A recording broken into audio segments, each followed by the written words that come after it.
let's get to the vital waterway, which has been blocked by Iran. How do you think, how vulnerable is the Strait of Hormuz right now, basically?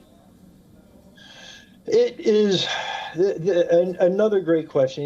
It's going to be vulnerable from what we can see right now are from drone attacks, both aerial and surface drones, meaning boats just programmed in to hit certain tankers, and possible mining of the straits.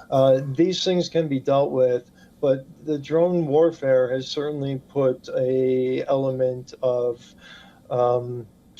discomfort for clearing up the Strait of Hormuz. As far as the Navy, for the regime to actually close it off, they can't do that.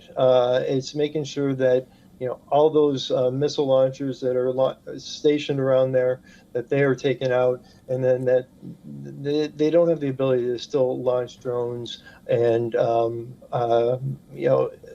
even use speedboats, which they use, the bog hammers. And we're doing low fly overflights with something called the old Warthog. It's an airplane that just they were planning on putting it out of date, but it's very useful for patrolling the Hormuz Straits there. So as I see the kinetic actions start to wind down over parts of Iran, we'll see an increased response. And America's been moving more assets into the region as well. Also talking about the other region that's in conflict, that is Lebanon. Now, the Lebanese president, Joseph Aoun, he has had this talk with the French Foreign Minister, looking forward for a kind of a ceasefire or peace effort between Hezbollah and Israel. Is that a possibility anytime soon, or we see that Israel is adamant on eliminating Hezbollah and we will see the conflict go even more?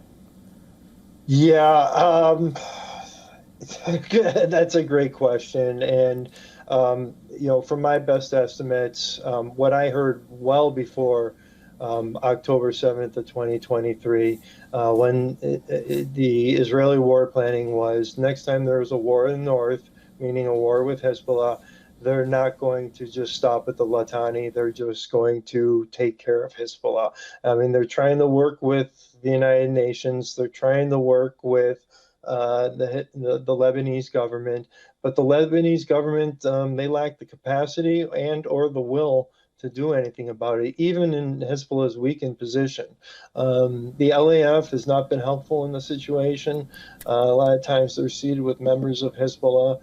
So, it's one of these situations where Israel sees, they see the opportunity here, and both with the head of the snake in Tehran and then their number one surrogate sitting in Beirut. So I don't expect it to wind down there.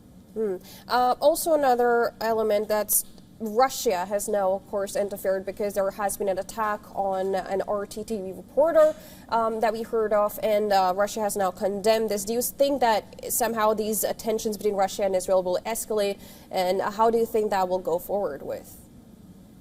I do think that will simmer down to a certain degree. One of the dirty little secrets about during the Syrian civil war was when the Islamic Republic was trying to run all their precision-guided missiles across the land bridge to Lebanon over to Hezbollah. The Israelis carried over 200 airstrikes, and the Russians, every time they would carrying out an airstrike, they call the Russians in and say, listen, we see something here that's threatening our stability. Do we have overflight rights? And yeah, they give it to them and grant it to them and hit them. I think this will get paved over. This could be a broader effort to put pressure on Israel vis-a-vis the Islamic Republic, but I don't expect it to have much staying power. Well, Adrian, of course, we'll have to look forward to how this all evolves, because the current situation doesn't look like it's going to simmer down any soon. And looking at the kind of budget, that $200 billion, it looks like that's actually stretching even more. And with, of course, another ship traveling from Okinawa in Japan to West Asian region, of course, we'll be bringing you again to analyze that as well. Thank you so much for joining us. Thank you, as always.